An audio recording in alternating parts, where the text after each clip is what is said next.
Hey, how's it going? Alex here, and today I want to give you my opinion about this mini PC that I got hooked to my 34-inch monitor. The reason why I'm doing this is because I want to let you know what I think about the PC after about a week of using it.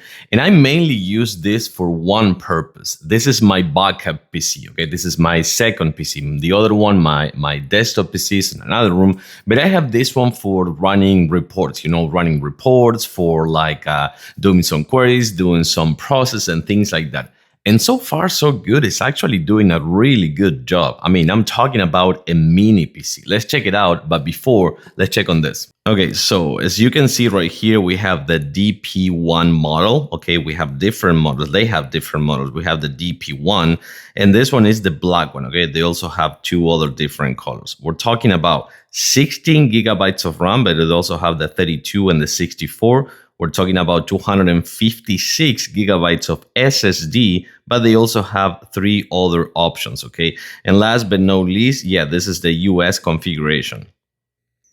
Then you have a little bit of more of the specs. You have the processor right there, 2.7 gigahertz, and you have the RAM, as I told before. You also have the graphic card, which is going to be an AMD Radeon. It's not a dedicated graphic card. And of course, you have the storage, which is going to be a total of 256. But the processor, or the actual OS, is taking most of the space. And in here, you're going to find the unit. I have to say that it looks really sleek. It looks really cool. In the front, you're gonna find the on and off. You also find the 3.5 jack audio, also the two USB-A and one USB-C. And in the back, you're gonna find four more USB-A, an HDMI, and a DisplayPort. It's good to say that I have this one connected to the DisplayPort right now, and this is a 4K monitor, and it's actually pulling up really, really nicely. So bottom line, if you are looking for a backup PC, or if you're looking for this to be your PC for working, web surfing,